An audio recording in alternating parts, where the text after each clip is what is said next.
There was an anime today for Prime Bendis, but there's also like supposed to be some stuff that is supposed to get announced like soon-ish, like as of like Thursday-ish.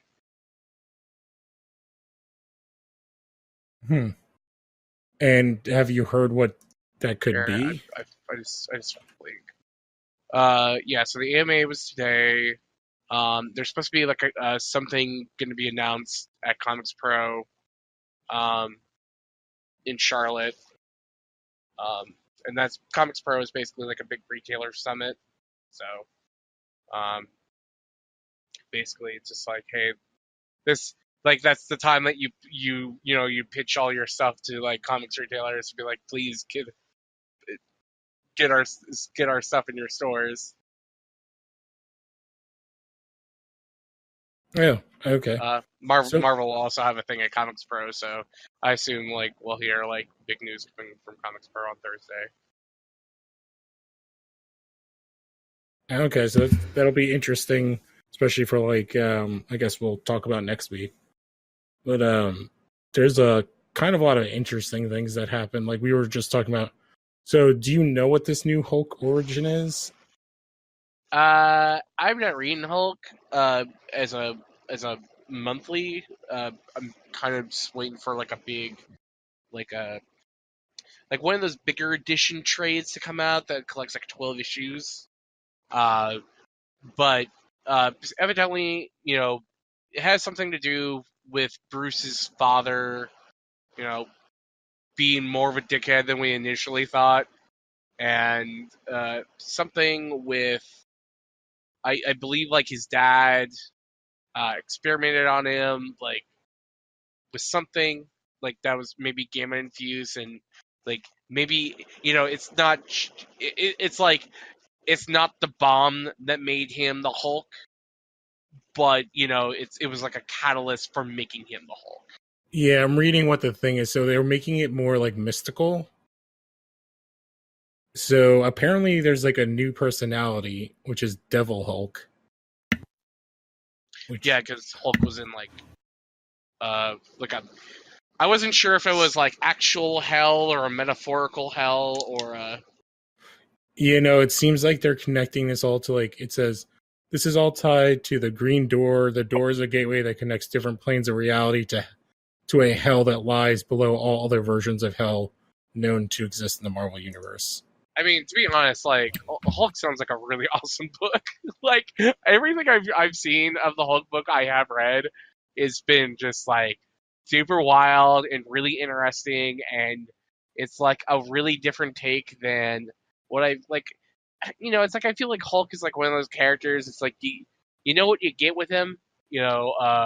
Like, and I tried reading like Aaron on Hulk or Wade on Hulk or Jeff Loeb on Hulk, and it was all just like books. I was just like I don't know if it's like the story or the art or what they're trying. It's like they're not really like I kind of felt like no one's like really sure what they want to do with him. Well, because the problem is it's the essential Hulk issue, which is why I don't necessarily like Superman that much. Is like he's OP to like the nth degree because he's basically godlike. So when all the most interesting stories with him is more of like the emotional stuff and like dealing with like when Hulk is sentient, because like mindless Hulk is not super entertaining unless he's kind of an antagonist. But that's why like the World War Hulk worked well, because it was like not dumb Hulk. Mm-hmm. And then yeah, I agree with that. Yeah, so like having any sort of like personality with Hulk, making him like it depowers him most of the time, but it also makes him more interesting. Like Rage Monster Hulk is just kind of like like a wild animal, so he's not really interesting to follow. Sure, but like that's what I kind of like though about this run is that they make him a monster, but it's not like he's not a rage monster. They're like treating him like he's almost like an old Universal movie monster. And well, yeah, because he's basically an amped really up Dr. Jekyll. Yeah, well, and that's like kind of like something like I don't know. I feel like people haven't been doing for like a really long time with the Hulk. Um, and I like that a lot. And it's like I'm looking at like this image, like like there's like a Hulk. I don't know, man. There's like some Hulk book that they're like trying to pitch right now, I guess. That's got like that Weapon H, and Oh yeah. I was like, God, that sounds so don't dumb. I don't even want to talk about Weapon H. Is the one of the dumbest things I've ever heard of. It's like it's like the quintessential Bad at 90s least, comic. Not just bad 90s comics, like that is the problem specifically that Marvel has had, like, to bring me back. Like, it just is like, I'm just like, it's just like, it's so lazy and it's so cheesy. Here's the thing, though. It's like that book's got an audience, and it's like, oh, and, I'm sure it does. and I feel like the people that like read like books like Hulk and Surfer and Ghost Rider, like that specific audience, like will love that book.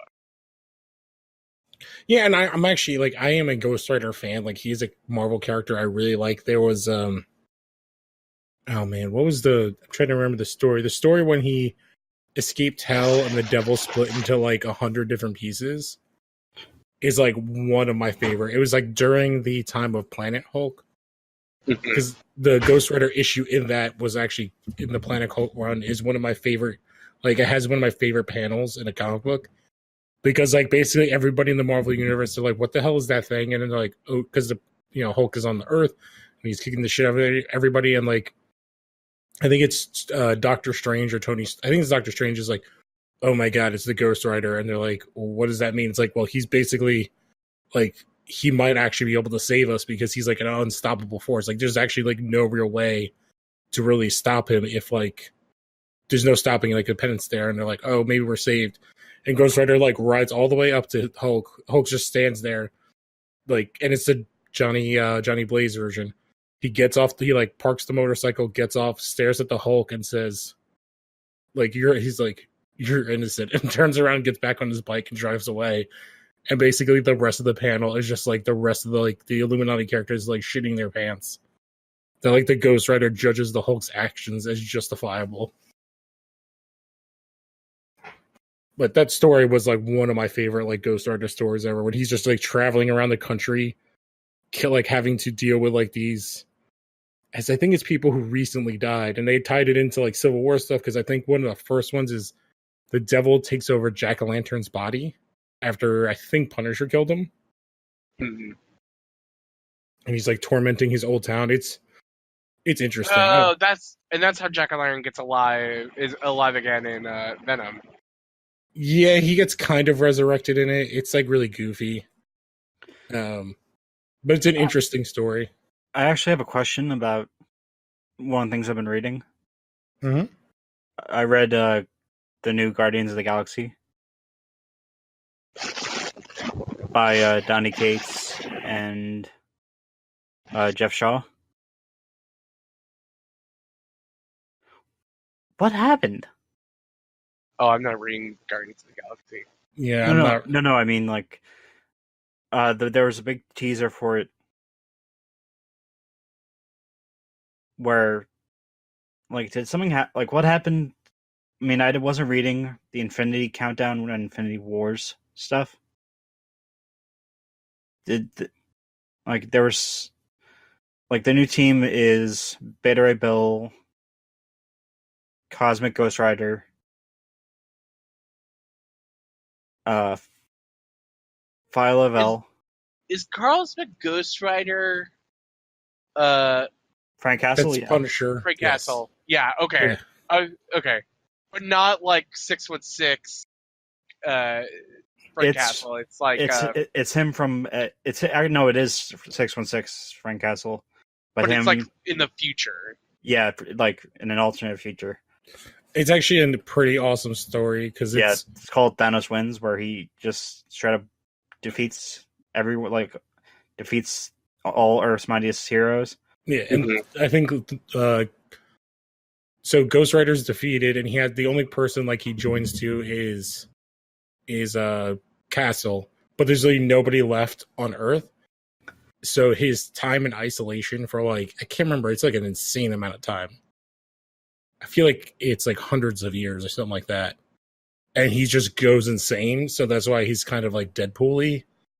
Right? Yeah. He's like cracking jokes. And then I believe, is it Galactus that shows up to finally put the Earth out of its misery and makes him his new herald. His new herald, which is how he gets space powers. Okay. And then Thanos kills Galactus, but then like keeps Ghost Rider around because he's like, I don't know, he can't really kill him, but he's also just like, yeah, Frank doesn't like really, he doesn't really give a shit anymore. Yeah. So, okay, so Guardians of the Galaxy, it's Beta Ray Bill, Cosmic Ghost Rider. Who else? Faye Lavelle. Oh, Faye Lavelle is back. Yeah. Okay. I forgot the name. Or no, I remember. Star Fox. Oh, whoa. The worst. Wait, the what? Worst. Star Fox is like alive and being talked about, and in a book. Yeah. So his power is like date rape. Yeah, he sucks. Like that's literally his superpower. He summoned everyone, all the heroes, or not heroes. He summoned everybody except all the heroes except Earth's heroes, because he wants them to. After Thanos died, he recorded a he recorded a message saying that he's prepared for everything, and that his consciousness is basically embedded in someone else now. It's a bit like the whole Dr. Manhattan Doomsday Clock thing. Oh, they're like Thanos' consciousness in somebody else. Yeah, and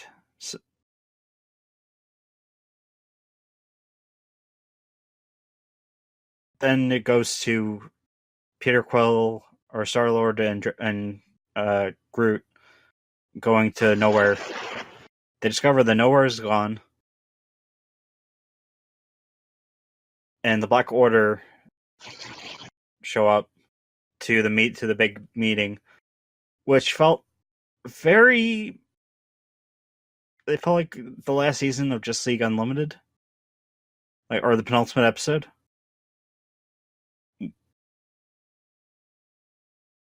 No, so it's just like we get to see like all these characters that we haven't seen in a while. Yeah, there's like the Silver Surfers are there. There's actually a nice line between Cosmic Ghost Rider and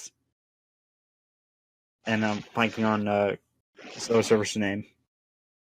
Norrin Rad. Norrin Rad. He's asking. He's trying to they get attacked by the Black Order,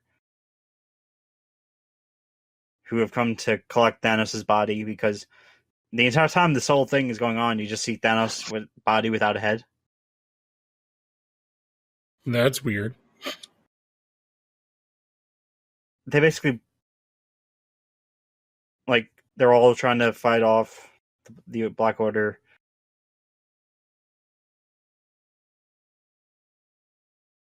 Rad goes by is trying to it's sort of like the point man, trying to get everyone to get the defenses going. He goes, "Who are you?" "Oh, Frank Castle. You killed me in an alternate future, but that doesn't matter." Oh. See, this is like all of your stuff that you're saying is like, oh, this all sounds interesting, but I'm so out of the current continuity that I don't even know how to even jump into that. It's not even just out of continuity on Guardians, but it's the characters in general in the world. I don't even know where to start. Or the entire space stuff. I completely sideswiped the uh, whatever that big like Infinity event that they just did. Yeah, because they're the main goal of the big meeting is to kill Gamora. Who? Gamora? Why? Oh, Gamora. Yeah,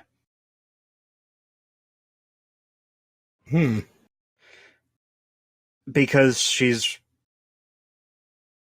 because of what happened, and I think I saw something when I saw some page where she nearly kills or fatally wounds Star-Lord in Infinity Wars or Infinity Countdown, one of the two.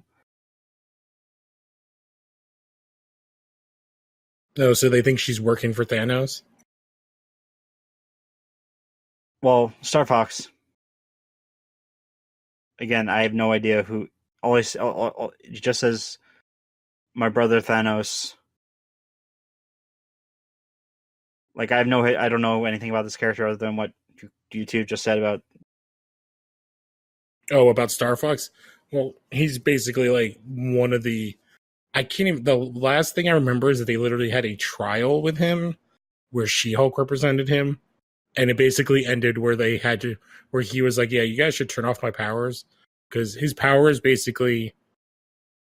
Because he is Thanos' brother. I think he's his older brother. I don't remember. But he can basically make people fall in love with him. Let me look up the actual.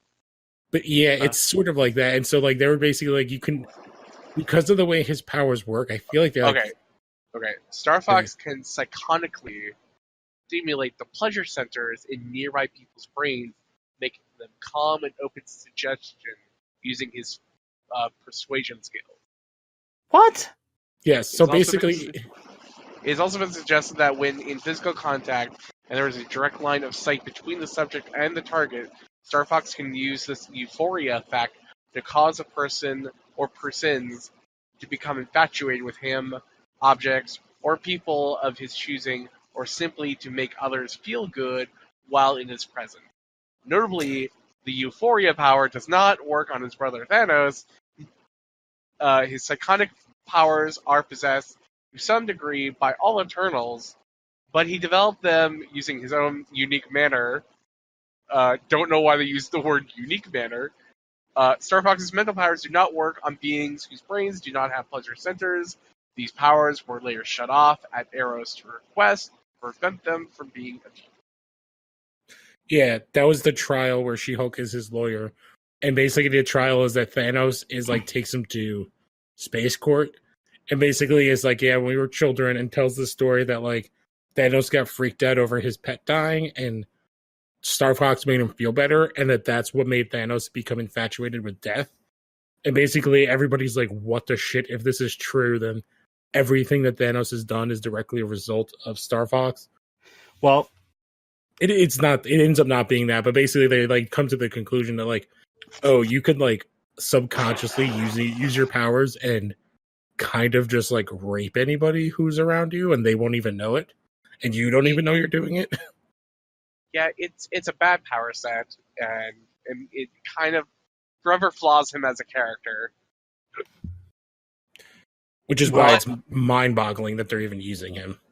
But it's also like unfortunate that he's like brothers to like basically one of their biggest villains. So it's like he's a character who will always be on the table. It's not like he's like the brother of Annihilus, and it's like, oh well, we don't even barely use Annihilus, so it's like if we were to use him, it's not like we will use his extended family. Yeah, well, there have been other characters with similar power sets. There was an X-Men character who was a woman, and they actually brought her back after the No More Mutants thing. Yeah, Stacy X. Is that who it was? Okay. And then, like, her story was, like, she's basically a stripper, but, like, since she lost her powers, but she kept her looks. Yeah, she's a Chuck Austin character. Yeah. That actually makes a lot of sense as to why. Stacy X actually recently showed up. Oh, no, she was created by Joe Casey. Oh, wow. Why did I think Well, it sounds like a Chuck Austin character. But no, she like recently showed up in some book I was reading, and she was like kind of cool in it. Well, it's a little bit more like, depending on how you write it, having those powers in a woman is like less gross. It's still not awesome, but you can kind of get away with them a little bit more. Oh, she later became known as Ripcord. Yeah, what was this book that Joe Casey wrote that? Oh, it was just his Uncanny X-Men run. Well, what ended... Sorry, go ahead, Alan. Oh my god. She has the mutant ability to exude pheromones, which she could control to stimulate bodily sensations and functions of others, such as causing orgasms or vomiting. Yeah, because if I remember, she's like, yeah, the X-Men kind of dragged me around because I could get them in places by just like making dudes like cream themselves, and she's like, so it was not really much different. That it was just like a different costume, but being a stripper or being a prostitute. I was just like, ooh. Well, the whole Guardians thing. Mm-hmm. Go ahead. Nearly everyone gets taken out, and Star-Lord and Groot, or Beta Ray Bill's hammer, sort of gets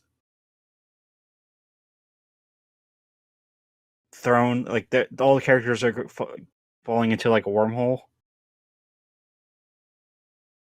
or a black hole or something. Beta Ray Bill's hammer is like shoots out of the wormhole, and it's covered with the chains from Cosmic Ghost Rider. So like he's grabbing onto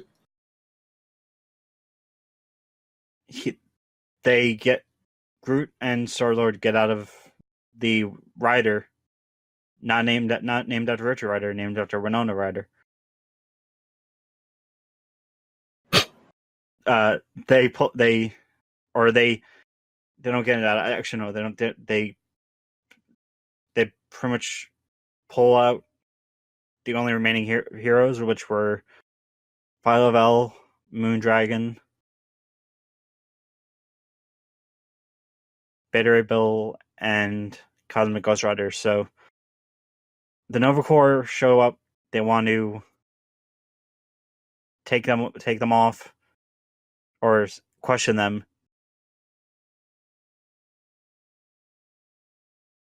And Star-Lord basically just says, no, you can't do that. They're my new team. And it's either Beta Ray Bill or Cosmic or Frank who just says, oh no, I'm not doing this. That's interesting. That's like a cool setup of like a team. Like I like the people on that team. I always liked Phyla-Vell. So it'll be interesting because she hasn't really been around since when I was reading. She I think she died in Annihilation War. Yeah, Thanos killed her. Thanos destroyed her, and then Moondragon turned into a little dragon at some point during that. And I don't even know, is she even still Drax's daughter in this continuity anymore? I'm not sure because they just keep changing stuff all the time. I just added a picture. Yeah, so it's Gladiator. I see here is Moondragon. Oh, who is the one guy? Is it Starhawk, you said? Darkhawk. And is that Richard Rider Nova? Yeah. Okay. Yeah, I'm so out of it. The last time I read any of the space stuff was Annihilation War. So half of these characters were dead.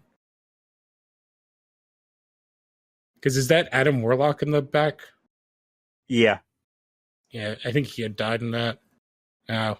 Yeah, but the thing that really just I still don't know about.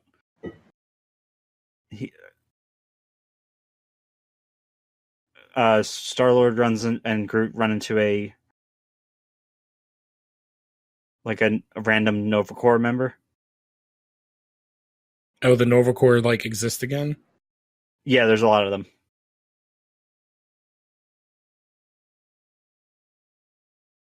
And asks the guy just asks where's the team? And apparently Drax is dead.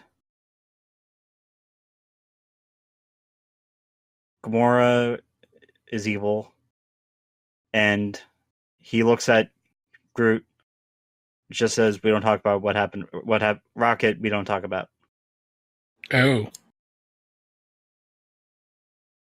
interesting. I have no idea what happened. I'm sure they'll get to. I'm sure it's going to be like a big plot point in that book at some point. Why don't we bounce over to one of these other news stories real quick? I did think it was interesting, like sticking with the Marvel real quick. So I do like Robbie Reyes as a character, but they are apparently giving him the OG Ghost Rider powers. So he's like possessed with the spirit of vengeance. Yes, so he still has his like awesome jacket, but he looks more like the spikiness. I don't know if you've seen the image yet. Yeah, I haven't like read any Jason Aaron's Avengers, but I hear it's like really fun. Yeah, and I always like the idea of Robbie. I like the idea of like the Ghost Rider moving from person to person. I do love Johnny Blaze as a character that I like. I think we were talking about it a minute ago. But I never really was a fan of Ketch. I know Ketch was like the Ghost Rider for probably like most people because he was he the Ghost Rider of the 90s? The 80s and the 90s, basically. Johnny Blaze was only there for like the 70s, like the original run. And then he was gone. Was Ketch Ghost Rider for that long? Yeah, Ketch was Ghost Rider, like was Ghost Rider way longer. Mm-hmm. And then in like the 2000s, they brought Johnny Blaze back. Like he returned to life, which I think is that story that I was talking about. I think that's how they brought Johnny Blaze back. And then like they were both Ghost Riders, but Ketch kind of became, I think, like a bad guy for a minute. And then they did this weird thing where there was actually like every culture had their own version of the Ghost Rider for like their religion, because that's when they determined that the Ghost Rider wasn't part like a demon. He was actually like an angel. Mm-hmm. I do like the solicitation for Avengers 14. Oh, he was the Ghost Rider in the night. Like his first appearance was 1990. The War of the Vampires. Oh yeah, I saw that. Like they're doing stuff. So so they're doing like a big vampire book, because I think that's what he's involved in right now, right? Yeah, it says, as Vampire Civil War throws the world into chaos, the mysterious Shadow Colonel and a squad of undead revolutionaries have one burning question on their murderous minds: where's Dracula? And if the Avengers find him first, will the Lord of the Damned be friend or foe? Yeah, this is all cool and all, but like, unless the Avengers are fighting Dracula on the dark side of the moon, I don't know if it's as cool as that. There's a couple of things they've done with the vampire stuff. I can't remember when it was. It was when Blade became like a member of the Exiles. Yeah, and that was like a really interesting, because it was Blade, Captain Britain, I think it was Psylocke, Nightcrawler's daughter. Yeah, I'm trying to think who else. And then the guy who's basically Peter Pan. I can't remember his name. And it's like the British version of like S.H.I.E.L.D. And they basically, and that was like interesting, because they're like, yeah, technically you were born in England, and since you've never given up citizenship, like you could be a member of the Exiles. And he was like, oh, but if you guys are going to help me take down Dracula, like, okay. Oh, and I think Black Knight was a member of that team. The one with the leather jacket. Yeah. is the Dracula that's in Avengers, is he like the dumb buff Dracula that they've been kind of like, that like showed up in X-Men a couple of years ago? That's a question for Alan. Do you know? How would I know that? I don't know. I haven't read any Marvel in forever, so. Well, like, Dracula. So Dracula is like the big villain at the end of like Captain Britain and the MI13, and I loved it because the design they used for Dracula and Captain Britain and the MI13 is like kind of a like It's classic like movie old version movie. of Dracula. Yeah, and he looks rad. And then like the next time he shows up in comics, was in the Victor Gleischer X-Men book. I noticed he's kind of like and he's like a bitey. He's like Conan the big Barbarian old- looking guy. Yeah, he's like a swole Dracula, and I'm like, ugh, I do not like this. Yeah, at they're all. trying to do like a Vlad the Impaler type thing, but they made him too buff. Yeah. I don't know. It's one of those things that's like the big two have like issues with whatever they do. Like, what do you call those kind of characters? Like public domain characters, like kind of historical figure, like historical or fable. Because like, anytime I see DC do like Hercules, I'm just like, ugh, I don't want this character. Like anytime that I see the Greek gods, except for Ares or Zeus, I'm like, get these guys out of here. Like I don't care. But then when you see Hercules in Marvel comics, you're like, yes. Yeah, because he's hilarious. Every day, every way. Yeah. There's some of the Marvel versions of the Greek gods that I'm just like, oh, why are they around? Like, they don't, like, no one talks about them. But, like, Hercules is specifically the only time where I really liked what they did was, like, the one Wonder Woman run that was, like, the start of, I can't remember if it was the end of New 52 or the beginning of Rebirth. It was awesome, though. That's when they first made her the daughter of Zeus. I think it was in New 52, and I was like, oh, that run was awesome. Because you got to see the entire... Do you remember the creative team? No, I do not. I'm really bad with that. I don't remember anybody. Cliff Chang and Brian Azzarello. That sounds right. And that's where they had the Firstborn. Yes, I think was like the storyline. New Yeah, and that was like one of the best books in New 52 was like that Wonder Woman run. And that's where the whole where she's Zeus's daughter came in. And I actually loved what they ended up doing was like Ares kind of let her kill him so she could become both like the daughter of Zeus and Amazonian, have all the weapons, and become the god of war. Because if you kill a god, you take over their place. Kind of like the game, I guess. Mm-hmm. Honestly, if you like that, check out the Wonder Woman The Lies book that Greg Rucka and Liam Sharp did. It was one of the two running stories, Wonder Woman stories running after or once Rebirth started. Oh, I've been continuing to read Rebirth, so I read it already then. The only part of the Rebirth line of Wonder Woman I did not like was when they introduced her twin brother. Yeah. And I was like, I don't need this guy. Get the fuck out of my face. And then it also tied in that was written with James Robinson, and I don't know who was asking for James Robinson to write Wonder Woman because that was like when it was him, Baby Darkseid, and then what's the girl's name? That's Darkseid's daughter, Grail. Oh my god, I forgot about her.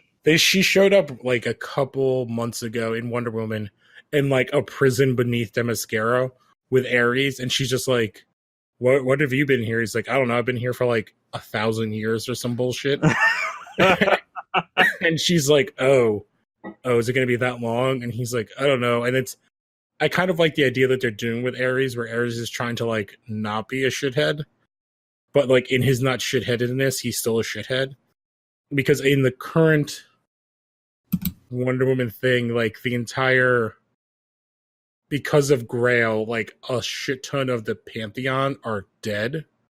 So Zeus is dead. Like the Zeus, Hades, and Poseidon are dead, and most of the other major gods. And then the only gods that are alive that they've shown are Ares, and then they just showed Aphrodite, and Aphrodite has no memory of anybody, and neither does Ares. They have no idea what happened.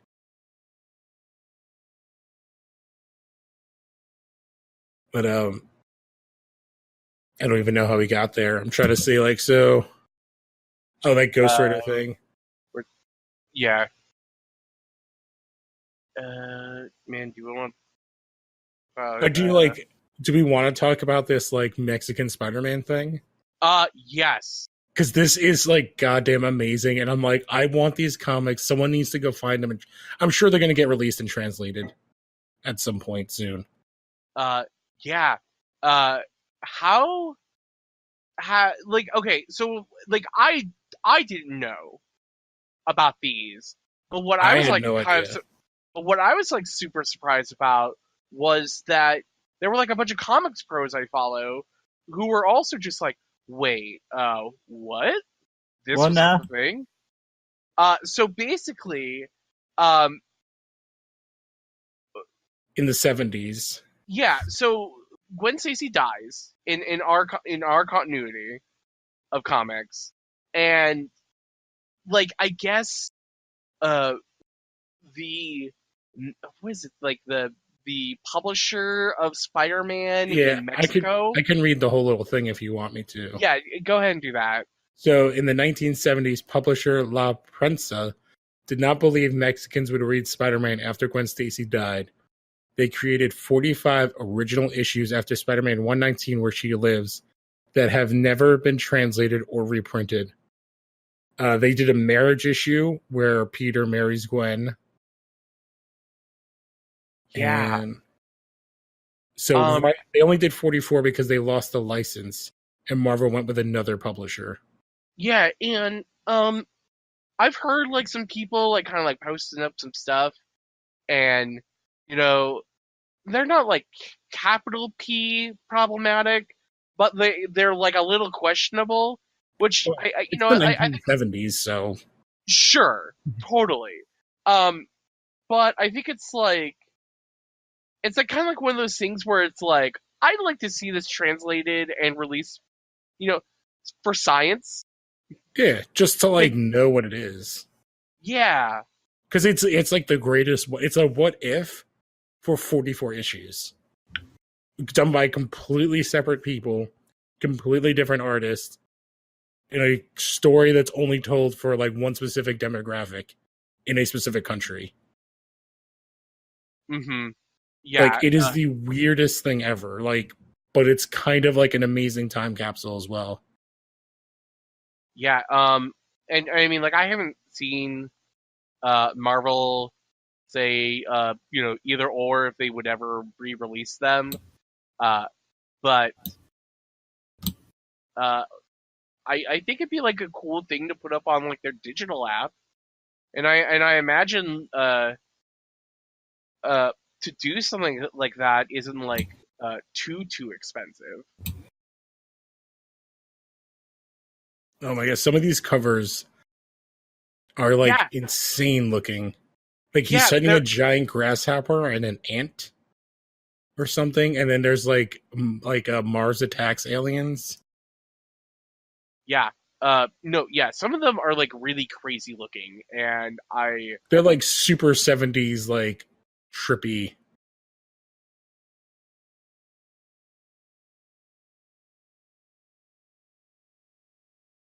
But it's like it's an insane story because it's like I don't even know how else to like. There's no other. It's just like I guess it got discovered or like it kind of blew up because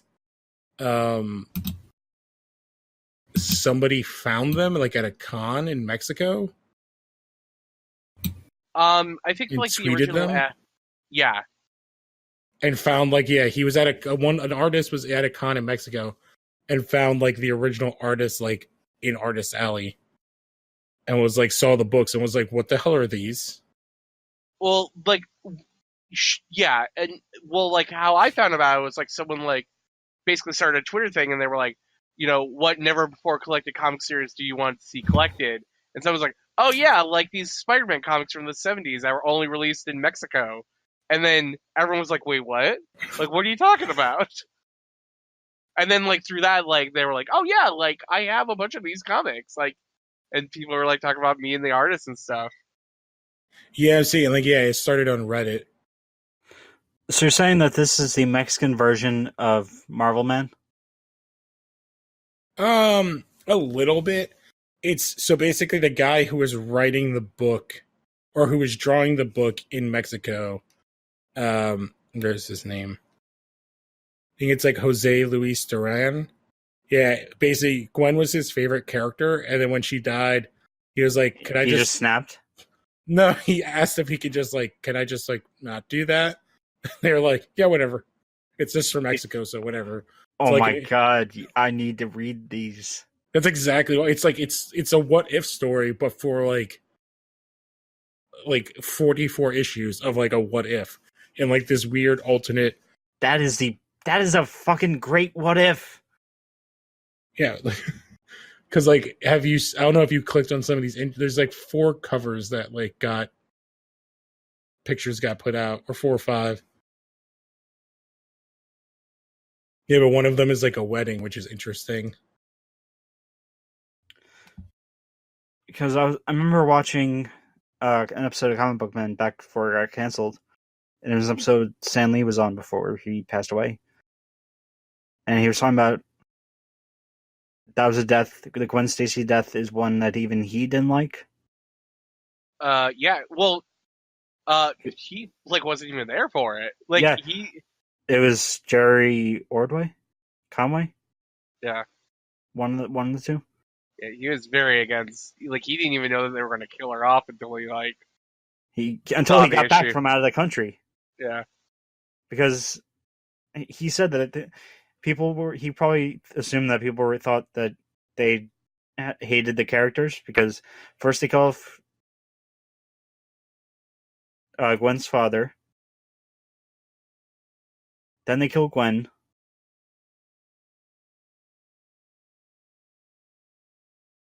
It doesn't make sense.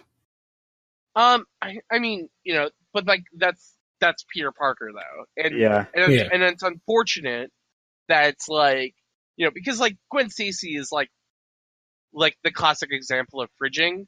Yeah. Oh, 100%. But and it took like how many years before we got Spider-Gwen. Well, she wasn't around. Finally, that character got like rehabilitated. She was. I like the ultimate version of her was good for a while until they killed her off too, and then she was Carnage for a little bit, which was dumb. But I actually really dug her, like the ultimate version of Gwen, which the Spider-Man book is one of the only. Her as Carnage wasn't bad. Like the concept of it was fine. Mm-hmm.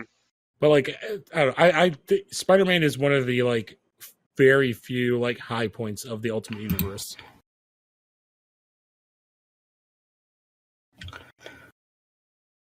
Yeah, I agree. All right, I'm trying to. Was there any of these other stories that anybody wants to specifically talk about? I found a story that it's just mainly just a statement, but I really just wish I really would want to see it actually happen. It's something I found on Bleeding Cool. Brian Bendis says Alan Moore would win a wizard battle with Grant Morrison. Well, yeah, because because Alan Moore has been alive longer, so it's like he's studied more magic. No, I think he said that Grant Morrison would win. No. Alan Moore would win? Yeah. I don't know. Grant Morrison's done way more drugs. So, like, he's been to other universes and realities. I feel like that would be his ultimate move, is to do, like, the Doctor Strange in the movie and bring Alan Moore into some sort of time loop that he can't handle. And he's like, you've never done, like, 8 pounds of peyote. So just making Alan Moore Dormammu? Yes.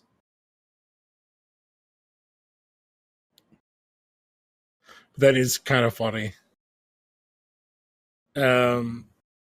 Actually, there is something that there's a new story that I literally just found about Bendis teasing a bigger roster for Young Justice. Yeah, that was part of his AMA today. Yeah. And I finally read both the 2 issues that have come out. And man, is that just great. Well, first let's because like I just want to talk about like a couple more stories, and then Sure. we can talk about like comics that we read for the week. But yeah, like a bunch of like tie-in books are starting to get announced for the War of Realms. Oh yes, there was some of the stuff. That one that you posted looks awesome. So like one of them is going to be like a new Agents of Atlas miniseries that's spanning out of this, with like Jimmy Woo and Shang-Chi and Silk and Amadeus Cho Hulk. And I really like Agents of Atlas as a concept. And I think Agents of Atlas are always like a really kind of like fun team. And that's going to be written by Greg Pak, and Gang Hook Lim with Billy Tan doing art. That looks pretty cool. And then there's a Giant Man miniseries that's going to be written by Leah Williams. And yeah, this is the thing I saw that I was like, the cover, I was like, ooh, this looks interesting. And it's like all the characters who've been Giant Man. So like Ant-Man, Atlas, Goliath, the Giant Man from Nick Spencer's Ant-Man run. So is it Hank Pym? Is it Lang? Is Scott Lang one of them? I think it would have to be Scott Lang. And then it's the second Goliath. Is it his nephew or something? I can't remember. I guess this Atlas is from. He's like a new character. No, Atlas is from Thunderbolt. Like he's an OG Thunderbolt. Okay, I wasn't sure if they redid him because the only other characters I knew that were big is they didn't. Hawkeye was Goliath at one point. Was he?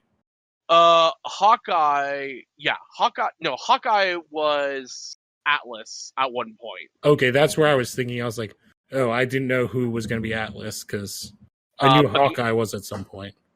But the Atlas that's in this book is like original Thunderbolts. Okay. Atlas. So it started off as like a bad guy, kind of like Lang. Mm-hmm. Mm. Yeah, and like Leah Williams, I think is like a really kind of cool up and coming artist at or not artist, writer at Marvel. Like she did like a couple different one shots for X-Men that I thought were like really fun.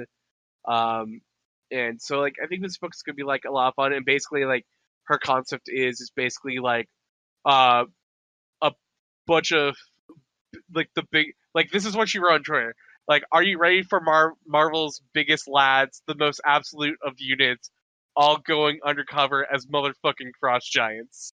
And it's like, great, I'm on board. Like, yeah, it looks perfect. One of the other tie-in books I shared it is like that's interesting, and is like apparently they're teasing that like Luke Cage is going to pick up one of the hammers. Yeah. And which is gonna like that's pretty awesome.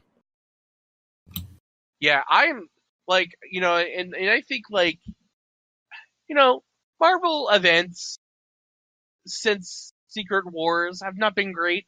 Like Secret Wars was great, but I think like, you know, Civil War 2 and Secret Invasion were not great.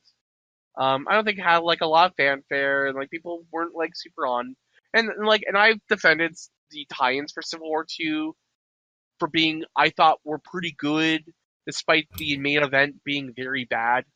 But everything like I read about the tie-ins for War Realms and the main event of War Realms sounds very, very rad. Yeah, I'm just like, it's one of those things where I'm like, I like need to know like some of the backstory before jumping into this, because this sounds like super rad. Because like I'm like, I know at some point Thor lost his hammer, but now apparently he has like a arm with like a hammer in it, and then he has a different hammer. And then I know that like what's his name picked up a hammer at one point because Ultimate Thor has hammers in this world. Yeah, so basically, like all the back matter of like this event is Jason Aaron Thor. Like if you read Jason Aaron Thor, like you're caught up. All right. Is that which Wolverine is this? In what? Strike Force Land Giants. Let me look. Oh my god, how many Wolverines are there now? No, because I know they're doing the death. This is like Logan. Okay, I was scared for a minute because I don't know if they finished killing off the old man Logan. I don't know, man.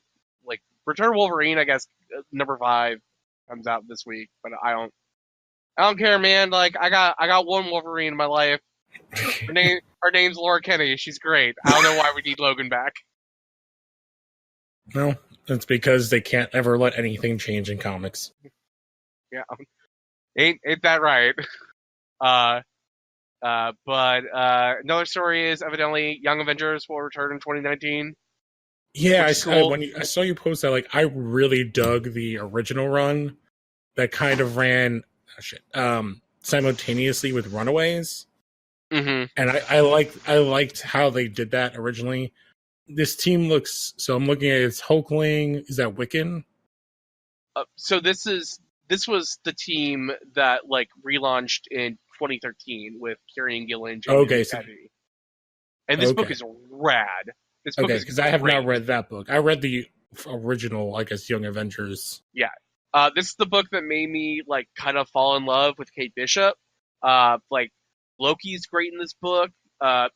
America Chavez is great. Like Novar is great. Like this book is just 100% greatness. It's so good. So like it's like I feel like you have like the Alan Hinberg, Jim Chung of the Young Avengers. That was great. The Kieran Gillen, Jamie McKevie Young Avengers. That's great. Like I feel like there's like a real prestigeness to Young Avengers, like that. Like I hope whoever gets like put onto that book is just like a great talent, like someone who like like don't put any like random dopes on that book. Like one of the other like kind of like rumors I've heard is that after this giant big relaunch of X-Men, Greg Pak is going to be the next artist on Uncanny X-Men, and I'm just like, why? Or not Greg Pak, Greg Land. Yeah, he's not that good. And it's like, I don't know, man. It's like, to me, like, if you're gonna put an artist, if you're gonna like relaunch X-Men, and you're gonna put an artist on X-Men, like, I don't know why you put Greg Land on him.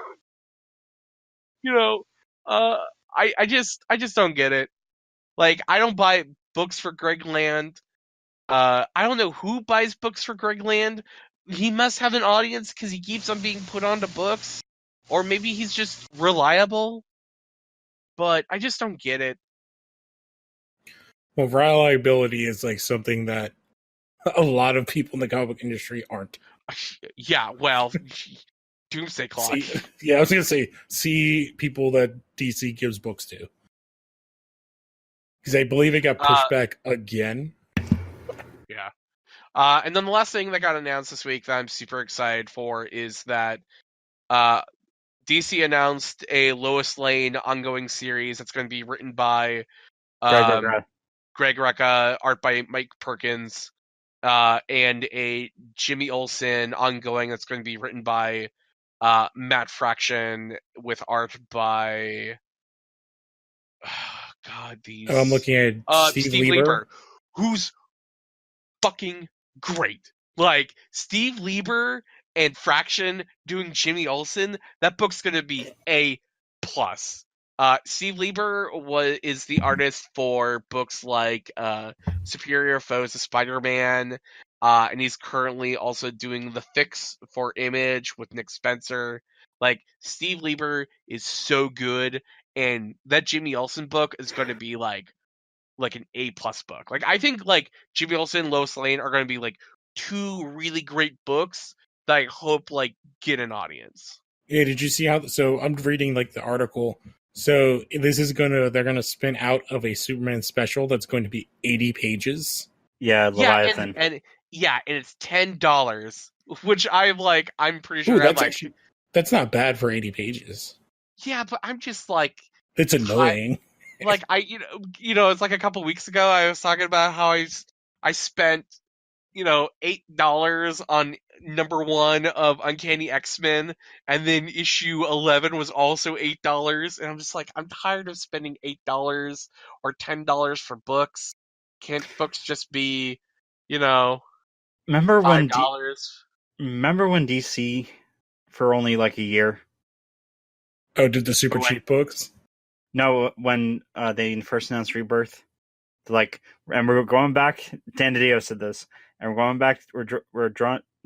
Or something about holding the line at $2.99.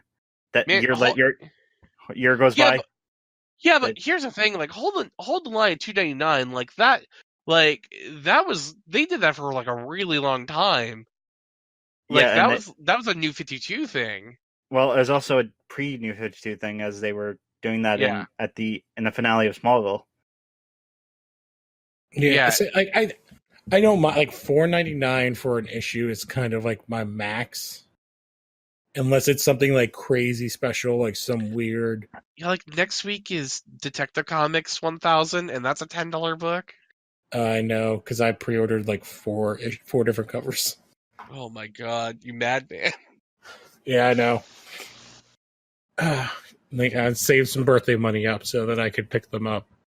But I think those two books would be really cool, and I don't know why it's in a special #1 Leviathan. I don't even know what Leviathan is, but I think we talked about it a couple weeks ago. Leviathan actually was like a Batman thing that Talia was running for a while.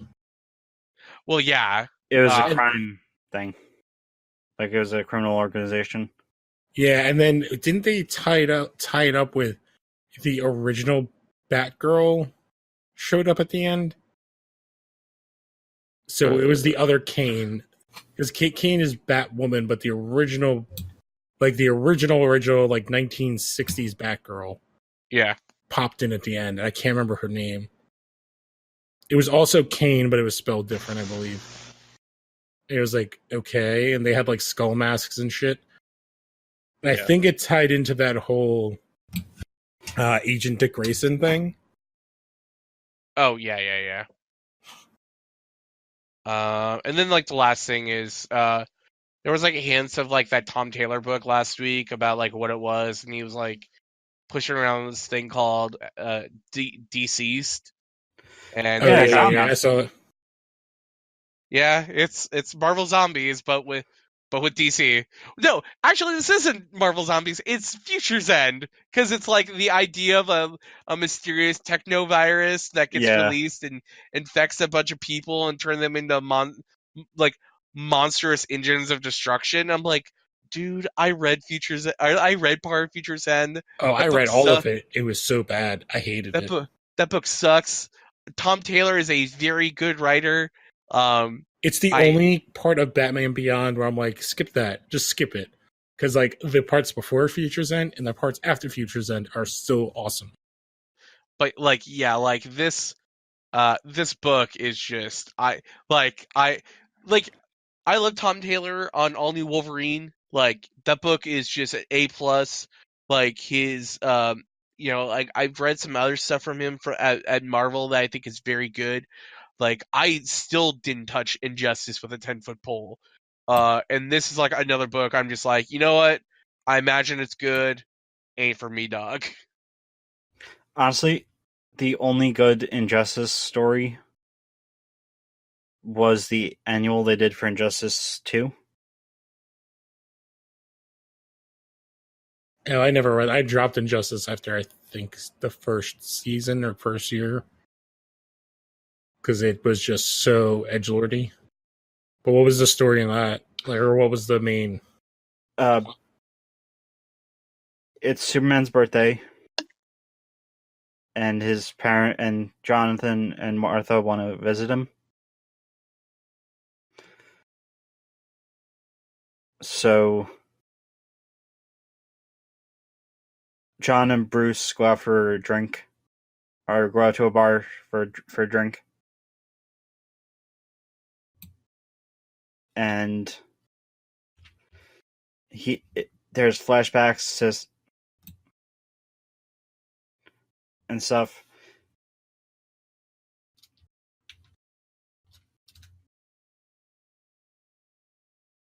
Honestly, there was, I don't think there was any death I don't think there was a single death in the issue. Oh wow, that's like a big deal for Injustice. Yeah.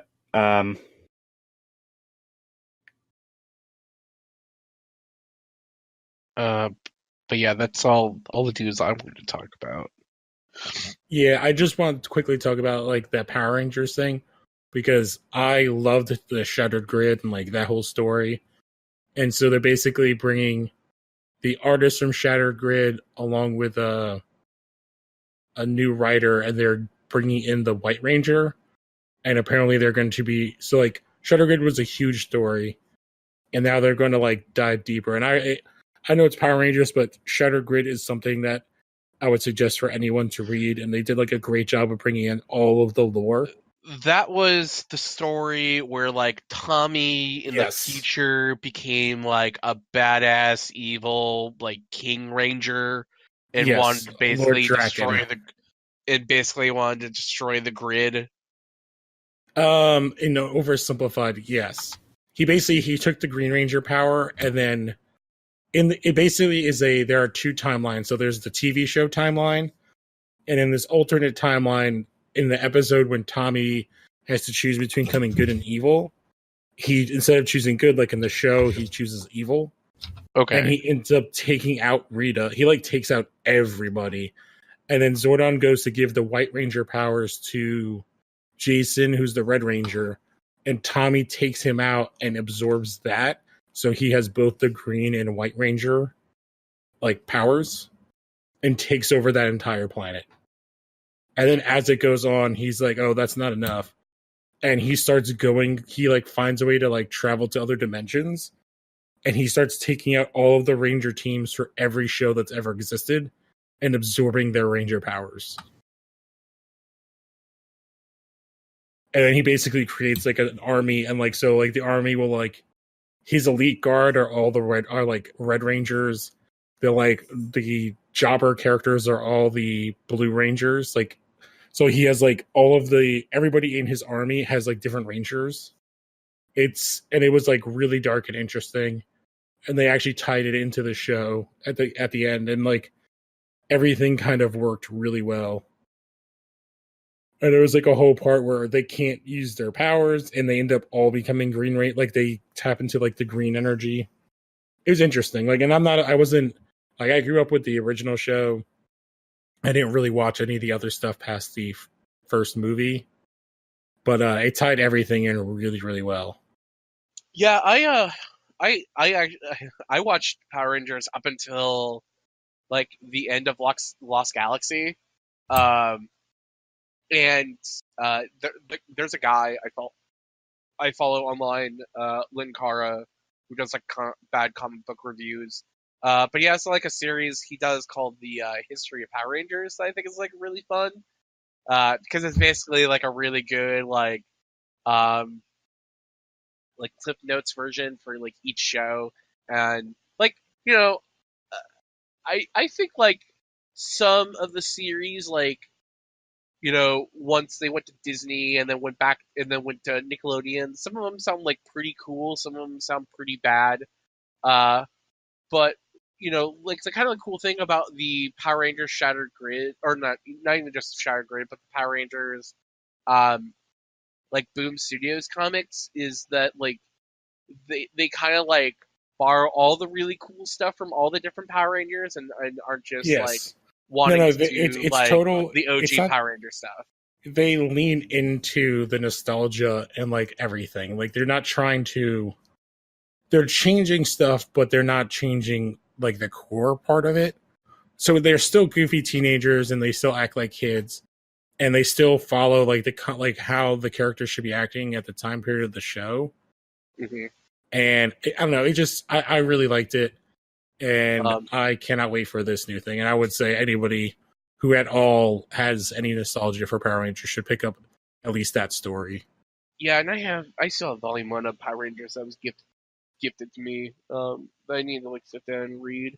But I did read the Kelly Thompson Power Ranger Pink mini, Oh, I like that book too. I like that too. which That was was like a all kind about of Kimberly. it was like an interlude to like Shattered Grid, I believe. It like came up in the middle of it. But yeah, I really liked that too. But I think that covers all of the news. And I think we can take a quick dive into what we have read and what we will be reading. There's like a ton of crossover. Alan, you went super deep into reading stuff. So do you want to do like a quick overview of some of the stuff? Because we have talked about some of these books before. So do you want to just give like your quick like reaction to some of the ones we've talked about already? Yeah. So, Young Justice issues 1 and 2, really good. I like that. I got a. It could be just because of Into the Spider-Verse, but the Teen Lantern character reminded me of Penny Parker. yeah.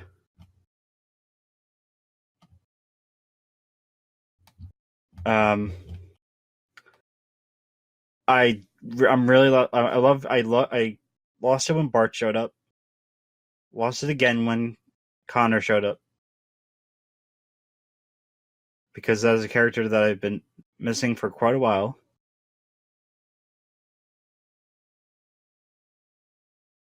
Felt a little cheated with Amethyst. Because the closest I got to read with that character was Future's End. I think she's way better in Young Justice than she was in Future's End.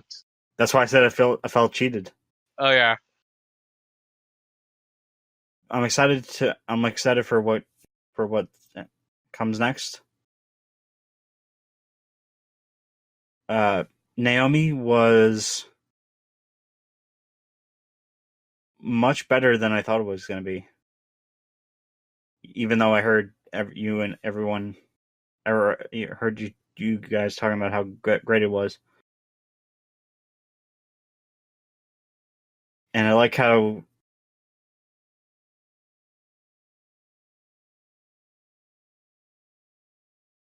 Superman seems to be tied into be the main or the main anchor of the Wonder Comics. Yeah, that was like one thing I was going to go and check and skim through the Brian Michael Bendis AMA and see what the continuity was with Wonder Comics and if the comics are interacting with one another, are they in continuity? Well, that's the thing. In Young Justice issue 2, they mentioned there was an asterisk, and it said, I think, regarding Zeus and Cassie Sandsmark. Yeah, that it took place before Wonder Woman 45. Yeah, which is when, like what we were talking about earlier, when what's her name was killing all the Greek gods. Okay. Darkseid's daughter. Grail. Yeah. Grail. Yeah. So that means that part at least took place that's almost like a year ago. Which is why, like, so that book, they're like in another dimension. So they can kind of like, once they have those characters there, they can kind of dick around however they want. I feel like Naomi and Wonder Twins are kind of more continuity-wise, like, interesting in where they are. God, I love Wonder Twins so much. I have not read it yet. I will probably read it today or tomorrow. Yeah, Wonder Twins is it's pretty good. I don't know if it's like my favorite of the Wonder Comics debuts so far. Um, but I mean, it's just like by the books, like pretty good Mark Russell dialogue. It's like if you read Prez or Flintstones or Snagglepuss, you already know what you're gonna get with like the kind of stuff that he writes. I was not expecting the stuff with Bruce and Clark. Yeah. There's like this really cool. Okay, so like because you haven't read it, we'll not get into it. But there's like a really cool like little bit with like seeing Bruce Wayne talk about his time in high school is really fun. Yeah. Like, uh, like, like, kind of just like the really kind of fun nature of dealing with the Wonder Twins is great. Them being interns at the Hall of Justice is really fun. And considering like the last time we saw these characters within mainstream DC continuity was in that like really dumb, stupid, despicable, awful Teen Titans run where like the dog like mauls them to death because we can't have fun in the DC comics. Oh god. This was like a very nice like change of pace. Yeah, because I'm trying to think the last time I saw a Wonder Twins was not these Wonder Twins. It was that weird Justice League 3000. They had like a pair of twins that they like called the Wonder Twins that were like the antagonists. And then one ended up coming back to the timeline and was in the Blue Beetle book in Rebirth for a little bit. Okay, because the last time I saw them, but it wasn't these Wonder Twins. It was like the blonde ones. They weren't the Terror Twins, but they were kind of like it was really bad. It was part of that Justice League 3000 like future book. So because the last time I saw them was in pre-52 Teen Titans. I'm trying to figure out who wrote this book because I want to say it was like it was Sean McKeever. Yeah. Yeah, and like the Zane and Jan are basically just like hanging out at the like Titans Tower, and they like adopt a dog, and then the dog ends up being like possessed by something, and then like mauls them like to death, and wow. it was just so dumb. It was just like it was like really peak bad DC comics where it was like so many of the DC book like besides like Power Girl or like or Secret Six, like almost the entire line of DC comics was just awful, the worst. And it was like, and at the time, like when they announced like the new 52, when like we're gonna reboot everything, I'm like, and you looked at like long hair, trench coat, like Riddler, like hopping around the main Batman book. I'm like, you know what? You're probably good with restarting all of this because this last 2 years has been a mistake. Yeah, the only thing that they had done interesting at that point, which people talk about at all in any sort of reference, is like the Blackest Night, Brightest Day stuff, which basically like, and then Flashpoint, which all kind of set up what became New 52. Yeah, I mean that. I know people have their issues with Blackest Night, but like at least those are like stories that like you can kind of go back. But most of those other side books, like you're saying, were really not good. I mean, to me, it was Secret Six. It was Scott Snyder on Detective, and Greg Ruck on Detective, and and Power Girl. And those were like the 3 books I was like, you know what? These books are great. The rest of DC, just like, what a tire fight. Yeah, I can't even remember what books I was reading pre New 52. Besides like Batman and Detective. And Paul Cornell Action Comics, where like Lex Luthor is traveling the world trying to find the secrets of the Black Lantern rings, and he has a robot Lois Lane as a companion. Oh, okay. That book was capital R rad. Honestly, the New 52 was pretty much me, like, sort of like really getting back or getting into comics. Like, that was the first thing that or technically Flashpoint was my first way of getting into comics, like single issue, monthly stuff. Yeah, I switched companies like hardcore because I was reading almost exclusively Marvel, and then I started picking up DC books right around Green Lantern Rebirth, and then right around Blackest Night, I like dropped like pretty much every Marvel book I was reading because they were just pissing me off so much. Yeah, the two. Yeah, I'm a writer artist guy, so I mean, there's a few characters I'll always follow, but like if there's like a team on a book I really like, I'll more likely check them out, even if I have like no like prior like experience with a character. Yeah, I follow more writers than artists, like because I'm not good with like I can spot. I know good art and I know really bad art, but like in between, like it doesn't. But like bad writing like kills me, which is why I hate those like the Two Titans books, the Red Hood, like all of those things. Like it's why like I get why people like Batgirl and Burnside. We've talked about it. Like it's just not for me. Like I'm not saying it's bad writing, but like it was just not for me. And that same thing happened with like a bunch of the Marvel books. And to me, Marvel's always like an art forward book or company as opposed to the writing forward. So like, yeah, I would say that. Yeah, there was a series. There was a Superboy series that was happening pre New 52 that only ran 11 issues. Oh man, and the New 52 one was even worse. And it was Francis Manapul. No, he did the covers. It was Jeff Lemire Lemire was writing. Pierre Gallo was doing the art, and it was fantastic.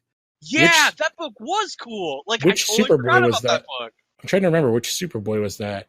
It was him going back to Smallville, or him going to Smallville. Connor? Yeah, Connor Kent. Okay, it's really annoying that there's 7 goddamn Superboys at this point. And the thing is, I'm pretty sure it ended. It didn't end like it didn't have a good like a complete ending. Yeah, because they probably were just like, oh, we're rebooting everything and we have a new shitty Superboy to introduce. No, it was still Connor Kent at the time. No, the New 52 Superboy is Con-El. Yeah. The one with the black suit with like the red on it. It's where he has basically the same origin as the Young Justice Superboy, but he's really shitty and he's kind of a villain for a good chunk of Teen Titans. I wasn't reading the Teen Titans book. I was actually reading the Superboy book. Okay, they must have had 2 different Superboys running at the same time. No, it was actually or it was Scott Lobdell writing both books. He just wrote them completely different. Yeah, because the one that was in Teen Titans, that's where we talked about a couple weeks ago, where it's like, because that was the last time we saw Casey Sandsmark was in that team, where she has the all red costume with like all the spikes, and that had like Red Beast Boy, and like the crazy Raven with like the crazy mask thing, and was it Skitter was like the Bug Girl, and there was like the Shadow Girl, and there was Bunker. Yes, Bunker. Yeah, it was like that wonky ass team that was like super edgy and like shiny. The only thing that was cool about the entire thing was I do like Bunker as a character, and I think that Red Robin suit is rad. The rest of it can go fuck itself. Yeah, and I didn't really like how they had two Teen Titans teams fighting each other. Oh god, yes, which they still do because it's stupid. Except they're canceling one. They canceled one of them, which is the one I like more. Yeah, how they had Manchester Black operating, or oh god, yeah, I hated that version. One. Yeah, he was the one that was screwing with the Red Robin team. Yeah. Okay. I read Alien 3 issues 3 and 4. I have read those. Those were fantastic. I think we talked about it like a week or two ago, and 4 is basic. 3 is like, oh, we're setting all the pieces, the dominoes up to when they fall, and 4 is basically dominoes fall. The dominoes are starting to fall. Hey, look, there's fucking dead bodies everywhere. It's like the end of 4. The thing that actually, like when I first read or looked or was first reading the William Gibson script, the woman that her body just, or her and Tully, that version of the xenomorph change, that was actually in before. Like, that was actually the way it, like, all the xenomorphs were, like, that's the way they were. Is that the xenomorphs are coming out with the communist side, or are they on the other side? I can't remember what they're called, the company. Because I think and Ripley just woke up in, like, issue 4, right? No, in issue 4, Ripley gets, or Hicks puts Ripley in the escape pod, shoots her out. Well, I know they sent away Newt. I think that was issue 4 as well. Yeah, they sent her to Oregon to live with her grandparents. And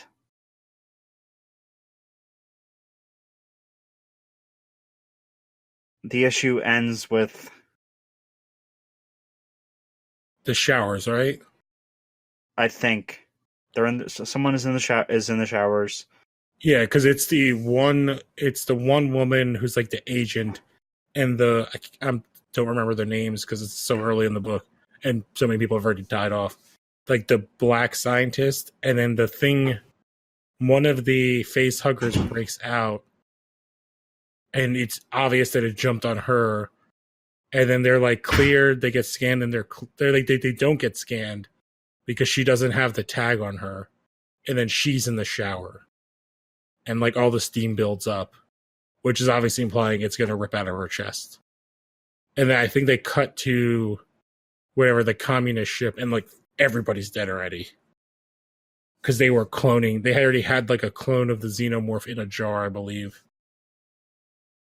Yeah, the end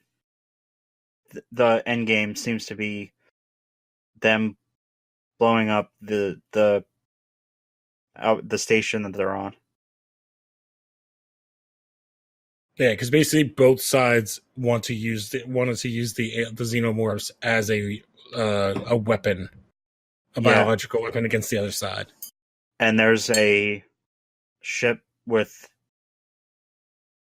a bunch of people in cryo sleep. That's set to anchor at one of not the communist side, the other side. It's something Otami. It's the name of the two companies. I can't remember. It's the one from Weyland Yutani. Because Yutani's the Blade Runner company, isn't it?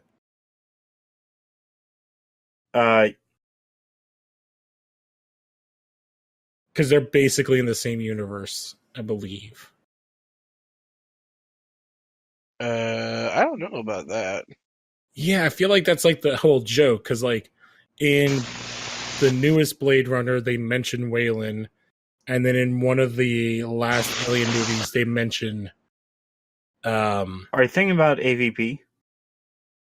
I don't remember one of the movies they mentioned the company from Blade Runner, and they basically have tied it together where like continuity wise they're kind of in the same, like replicants are the androids, but like the alien stuff takes place even further in the future. I honestly have no idea what you're talking about. Because they're the same. What's his name wrote like both of them, didn't he? Well, it depends where Like, because there's like Peter Wayland. Then there's. all right, I like Googled some stuff, so let me see. Quickly, I'll go over some of the other stuff I read. I read the Fallout New Vegas prequel, All Roads, which it was written by Chris Avallone, and there's some pretty metal stuff that happens.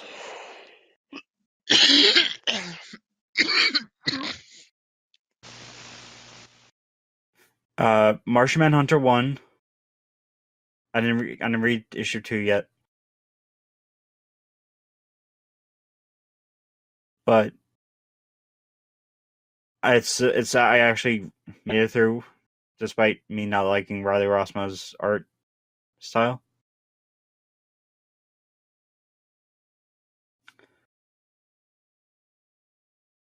Man, I really like Riley Rossmo's art a lot, but I could tell like if it's I could tell like why he's.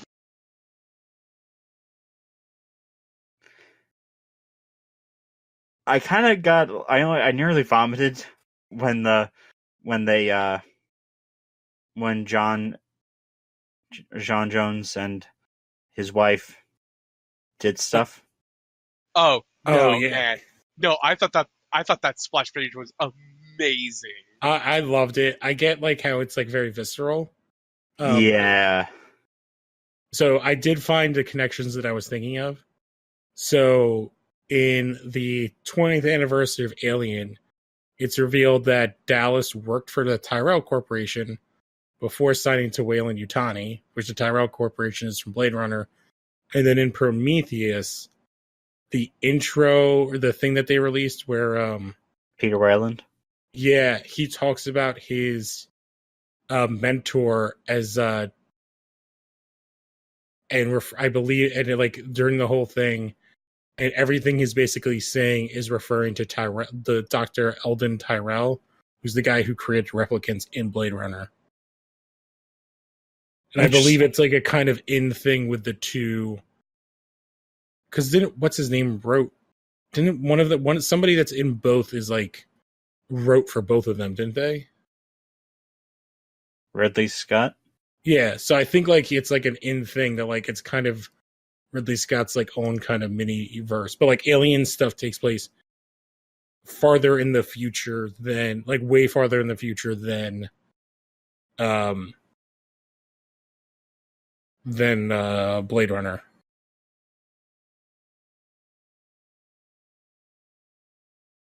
But sorry, so you did like Martian Manhunter? Because I think the first 2 issues are out, so you only read issue 1? Yeah, I enjoyed it. But like I said, that splash page, and I think it was a little too much for me. I can get that. I did one of the books that you shared with us that you had read. You haven't said it yet, but so the Knights of the Old Republic book, is that the new book or is this like the old book? Oh, this is the old book from Dark Horse? Yeah. Okay, I really enjoyed those books, and they did an interesting tie-in because one of the characters that shows up in Knights of the Old Republic ends up popping into Legacy, which is my favorite Star Wars book of all time. Which character? I haven't met her yet. She's in like a very. She has to do whenever you get to where they're dealing with Rancors. It's one of those characters. Okay, because. And it deals with like the Rancors and Exar Kun. I think that's his name. It's like an old like Sith Lord. Yeah, he gets throughout the issue, or the 3 issues, 4, 5, and 6, the Jedi counselors who, or just to dumb it down as the book dumbed it down for everyone, are the seers of the Jedi. Yeah, I could spend. Maybe we should set up like an entire thing of talking about. I don't know, John. Have you ever read any Star Wars comics? I think he died in a coughing fit. But maybe we should set up a point. I would love to get have a bunch of us talk about like our favorite kind of Star Wars books, because there is a wide range. I know I've only read a little bit of the Marvel stuff. Like I read the Vader book when it first came out. The first one, when they initially launched the Marvel one. Oh, back in 2014? Yeah, so the last issue I read... no, 2015. The last issue I read is the first, like, the ending of Dr. Aphra. Before, like, they were like, oh, people love this character, we can't let her go out like this. Oh, yeah. Yeah, that was the last one I read. Because Dark Horse really was, like, their run on Star Wars was amazing. Like, Knights of the Old Republic I loved all of the characters. Because, I'm trying to remember what the girl that's on the ship. Because it's the pig guy, the... Griff. Zane. Zane's the Jedi, or the Padawan, or whatever he is. Jarail? Yeah, I really dug her character. And what was the old man's name? Camper. And there was, like, the giant, like, Loader lifter. droid? Yeah, he was awesome. LB. LB, yeah, he was cool. Like, I love the relationship they had with each other, and I like how that book closed itself, because they basically closed it out right when they were close to the Disney buyout, I believe. Because, like, right after the Disney buyout, they're like, yeah, all your books are basically canceled in, like, a month or two. No, but the Knights of the Republic ran for a while. Yeah, I noticed when I was reading them through Marvel Unlimited. Oh, interesting. Yeah, they have every Star Wars book, every Star Wars book that Dark Horse did on there. Do they have Tag and Bink? That's like the one Star Wars comic from Dark Horse I did read that I like absolutely loved. Also, I was saying when you were dead before was that I would love to do a show where everyone brings like a Star Wars comic, because there's been so many different eras of Star Wars comics. Yeah, and because I love Legacy, that's one of my favorite comics of all time, and probably my favorite Star Wars comic. And it was what made me really upset about the Dark Horse John, losing. Depends. Which Tag and Bink? Tag and Bink are dead, or Tag and Bink 2? I didn't know they did a sequel. Do you guys know what Tag and Bink is? No idea. So Tag and Bink. Okay, so Tag and Bink is basically a story about these two people like working for Leia, who like go deep undercover at as these two stormtroopers. So like anytime like in the movies you see two stormtroopers like hanging out, like that's actually Tag and Bink. So like okay, that's like their retcon of it. So like the two guys talking on the Death Star. That's like there's like a very famous like shot of like two guys talking on the Death Star. I think in the first one, possibly they're just like shooting the shit. Yeah, and so it's like the idea that's like they're present for all these like really famous like events that happened within the original trilogy, but they're just so they're like the Forrest Gump of Star Wars. Kind of, yeah. That's kind of a great idea. Yeah, like there were only 4 issues done, like in total of the 2 series. Kevin Rubio wrote all four stories. In Tag and Bink are Dead, the first cover is them taking off or like knocking out 2 stormtroopers and taking their clothes or their armor and stuff. But like they're thinking that no one's watching and everything, and right behind them is Darth Vader. And the second one is the second Tag and Bank are dead. It's just them and Chewbacca standing behind them. And Tag and Bank 2, it's the cover is Tag and Bank as the Emperor's guards, and he says, "Guards, prepare my bath." And they're having a real like very disgusted moment. And in Tag and Bank 2, issue 2, it's just it's all just like a big comedy book. It's yeah, pretty good. Like Tag and Bank episode 2 is Revenge of the Clone Menace. And it's them as younglings, and with Yoda in the foreground, looking very disappointed. They have so much on this app.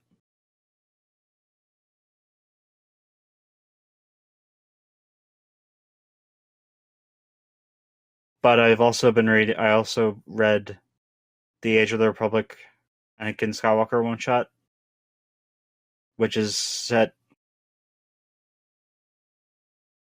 during the Clone Wars TV show, or at least that's what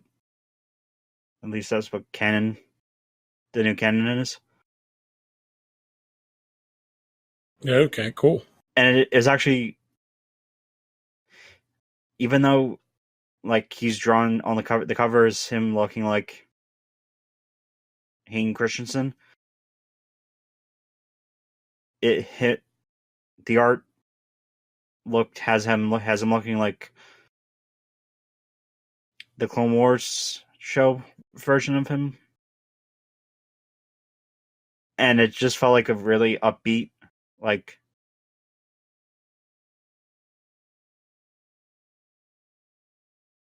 it felt like a good old episode of Clone Wars, where everything, well, despite the darkness, there was a lot of light.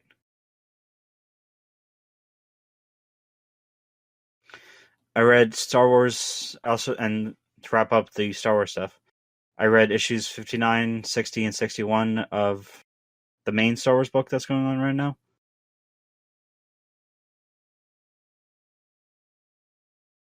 And I have no idea what's going on. I mean, I bought all the volumes that are out right now, and I still have no idea what's going on.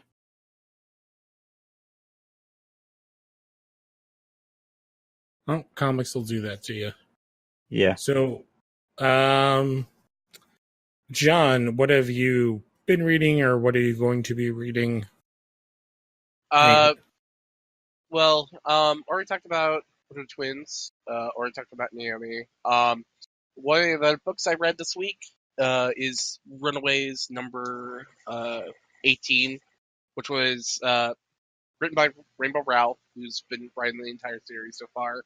And the art for it was done by Chris Anka, and this is his last issue on the book, which is really sad because he's really had a really good thumbprint on the series.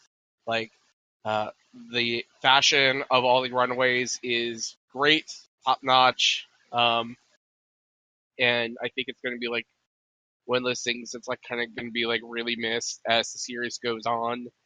But the latest arc is all the Runaways are kind of back together again. Even Alex, who if you've read the original Runaways or watched actually I don't even know if they did in the Hulu show. I didn't finish the Hulu show. but in the original Runaways run, Alex was the traitor to the group and basically, was going to basically fulfill the role of what the Pride is supposed to do, and basically sacrifice people to these ancient aliens, so the world doesn't get destroyed. But basically, this arc is about the children of the Gibberum, which are the beings that they feed people to, showing up and basically being like, "Hey, we haven't got any sacrifices. You need to sacrifice someone to us." And the Runaways trying to figure out what they need to do about the situation. But there's one child child of the Gibberum who's a little bit different. His name's Gib. And it's this really kind of this is the penultimate this is the end of the arc where the Runaways are fighting with the children of the Gibberum. Gib is trying to stop both sides from fighting, and it kind of leads to a big thing where the children of the Gibberum are defeated. Gib stays behind. He's now a part of the Runaways now, which I think is kind of cool and interesting. And this is kind of the first new member of the Runaways we've gotten in a while. But Alex in the middle of the fight does some dirty stuff that basically kind of ostracizes him from the group again. So as he's leaving, he turns around and someone's like, "Hey, can I come with you?" And we won't know until the next issue. But again, I think Runaways is one of the best books at Marvel. It's one of the best written books, one of the best drawn books. It's such a delight. I think it's on par with the original run by Brian K. Vaughan. And I think it's if you really like the property and you're not reading the current Runaways book, I think you're doing yourself a huge service. Yeah. Also, I did love that early run, so it's definitely something to check out. But yeah, that's it for me. Yeah. Wait, can I quickly recommend a series? Sure. The current Shazam series that Jeff Johns is doing. Oh, I've been reading that too. I actually really like it. It's interesting. I like some of the ideas that they're playing with with the with the family and stuff. Yeah, I also really love the backup story for issue 1. I'm trying to think what the backup story was. It was Mary's backstory. Oh yes, I kind of hope they do that with all the characters to kind of it would make the most sense. Yeah, it would make things easier in terms of newcomers. Mm-hmm. I'm not sure how I feel about this the stuff with the train station overall. I'm waiting to see what happens with all that. Or King Kid. Yeah, I'm not the biggest Shazam fan, so I'm not exactly sure if this is an older character that they're revamping. So I have liked it so far, though. I mean, I know I'm a little scared about the movie. Oh, I think the movie looks great. Yeah, but I'm scared it's gonna.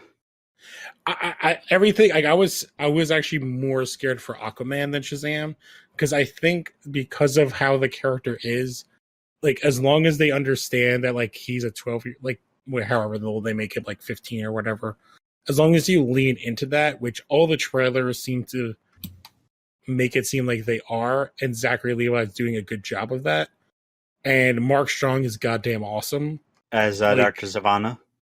And everything he's ever been in, I would say, watch Green Lantern, just his scenes, and no, still awesome in that. God damn it! He is so wasted as Sinestro because his Sinestro is glorious. The rest of that movie can go fuck itself. I'm worried that even about the director though. He's only done 2 movies. I That mean, could like, be good or bad. I mean, he did like that Annabelle movie from last year or the year and a half ago, and I didn't see it because I mean, like, I don't really care about Annabelle, but I heard that movie got like really good reviews. People were pretty surprised on how good it was. Um, and I think for all intents and purposes, it's like that's the movie he actually like that like it did so well that they're like, hey, like, do you want to go do this? And uh, so like hopefully like hits it out of the park. I mean, like, I think Shazam is like a pretty um it's T-ball. It's like it's super easy. It's like do Superman if Superman was about a kid, you know. It's not that hard. I think those trailers like do like a really good capture of like what that movie should really be. I'm trying to remember what the friend is that they chose for this. I'm kind of upset that they didn't make it of the Marvel family. Besides Mary, I don't remember any of their names. You don't remember Freddy? That's what I was like. I wanted it to be Freddy, and if it is Freddy and he's not on crutches, I'm like, what are they doing? The kid in the crutches is Freddie Friedman. Yeah, but I don't think the kid that's running around with him is Freddy in the trailer. No, it is. So he doesn't have crutches in the movie?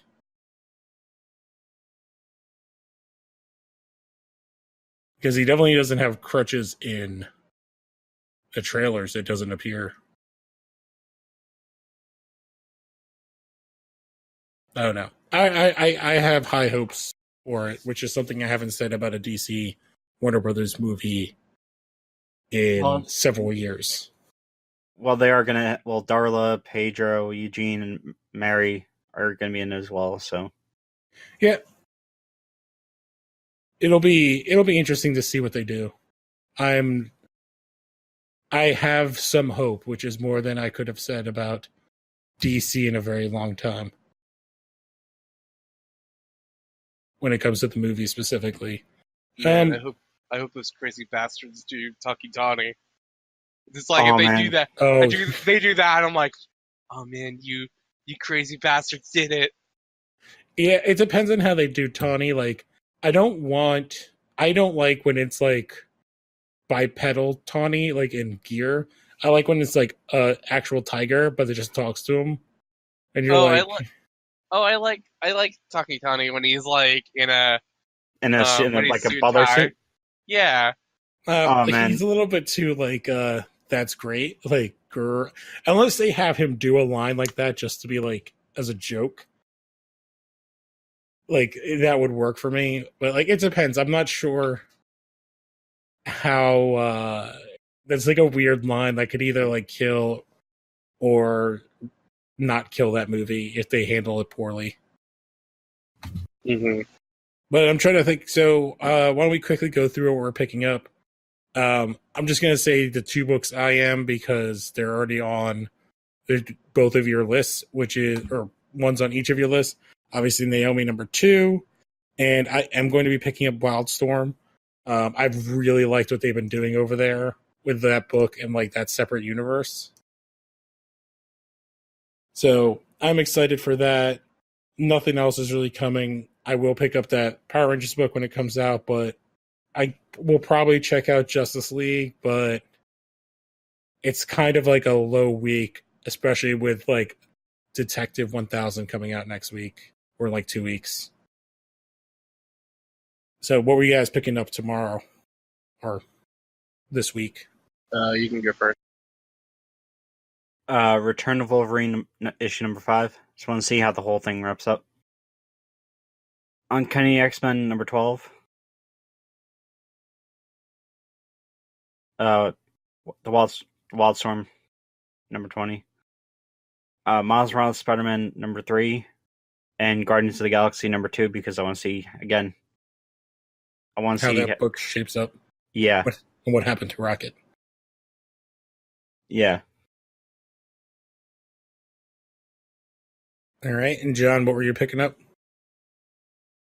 I'm gonna pick up Naomi #2, Bitterroot #4, Love Romances #1. Marvel's doing like a bunch of like for like their 80th anniversary, they're doing a bunch of like one-shot issues that are basically love letters to like classic genres that they used to do. So like they did a war comic one, they did a like a Wild West one. But the one that comes out this week is going to be like romance themed, and I love vaults, so I'm going to pick that up and see like how it is. And then a thing that I am like super duper like A+ excited for is finally, after like so many years of being out of print, Viz Media is going to be reprinting Urusei Yatsura. Uh, Urusei Yatsura is created by Rumiko Tanahashi. She is the creator of Ranma One Half, Inuyasha, One Pound Gospel, Renee. Like, she is like one of the most important comic creators of like the last 35 years. And like Urusei Yatsura is like one of her first big books. It was like originally like released in the it was originally released in Japan in like the 80s. And then they were doing like these single issue versions of Urusei Yatsura in the 90s, but it was like never fully put into print up until now. So this is gonna be like my first time kind of like reading this stuff, and like around the one half, like when I was a kid, that's what got me into anime. I think it's like one of the most it's like within the DNA of me as a reader of comics. Like Rama One Half, like takes up like so much, and so like I'm like kind of like really excited to see like the genesis of like Rumiko Tanahashi as a creator with like one of her like most beloved characters in Lum, who is like this uh, space alien who comes to Earth to take over the world, but she falls in love with like this young boy and hijinks. Awesome. Like while you were saying that, I was like trying to think of what got me into like comic. Like for me, like both were like stuff given to me by my older brother. So one of the first animes I ever watched is probably something you shouldn't start anime with, which is Akira. When I was like 15, yeah. Which is the first anime I ever watched. But like I'm trying to think, like comic wise, it was probably an X-Men book. Because I was so into that 90s X-Men cartoon that my brother gave me a bunch of comics. But, right. I can I just quickly say what got me into comics?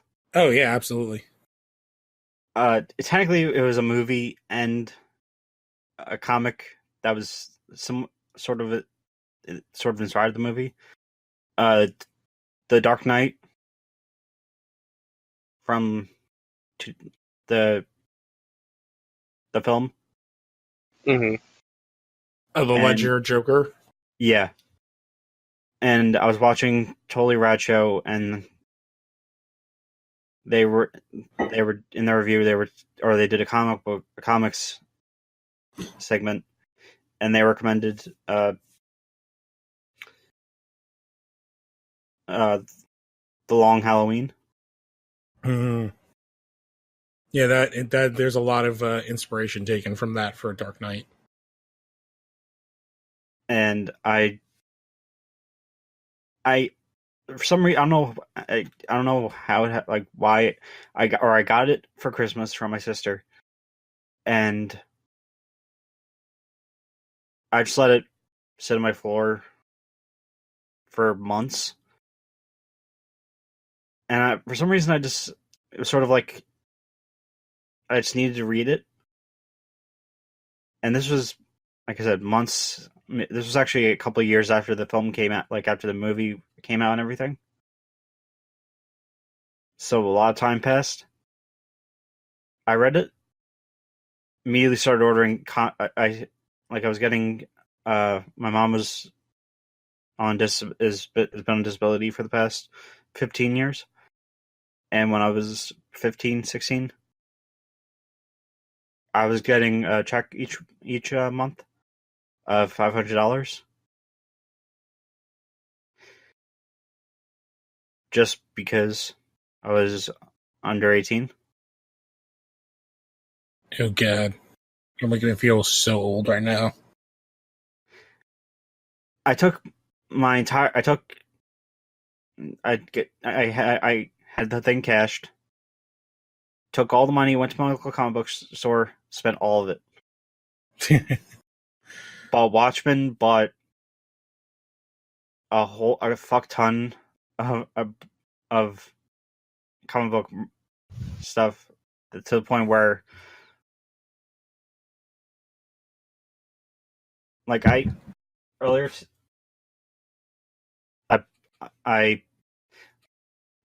have no room to collect, like, to put my stuff.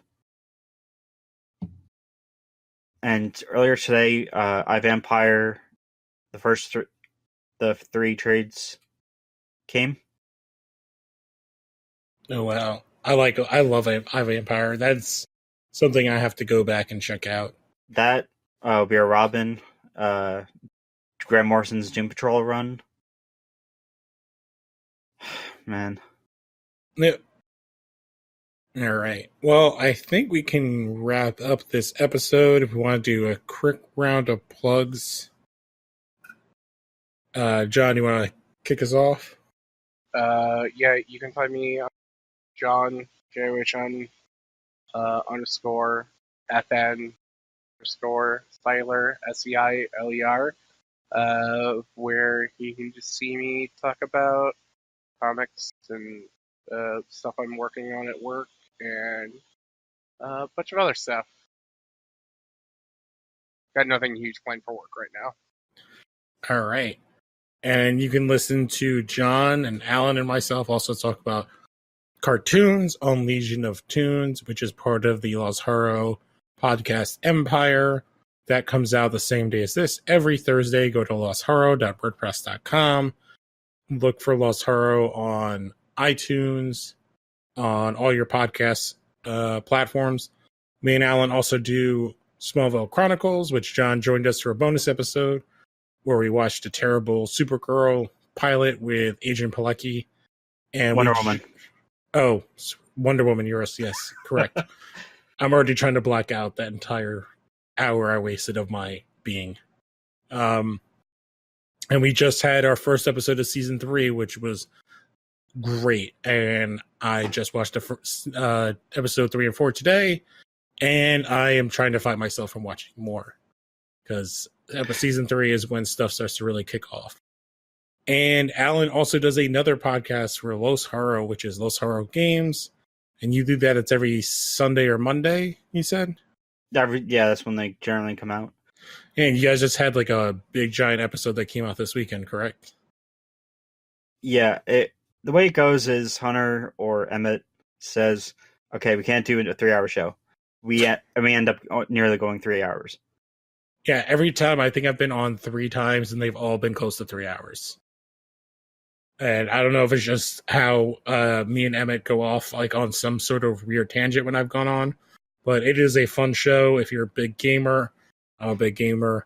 I talked about Crackdown 3, Far Cry New Dawn, and Metro Exodus. Oh, wow. Yeah, I actually just got, and I have to play, which maybe I will start tomorrow, the Shonen Jump game. Oh, Jump Force? Jump Force. Yeah. God, that game looks super ugly. Yeah. I don't know how the community that like thinks like the Pokemon and Detective Pikachu look super ugly or like Oh the my God. idea that They look like gorgeous. The Pokemon looks so Alita's, great. Alita's eyes are too big, it bothers me. Will also go and play Jump Force. Alita's eyes is like a whole other discussion that we could have at some point. From like that first trailer to the movie, but the Pokemon look amazing. Right. Yeah.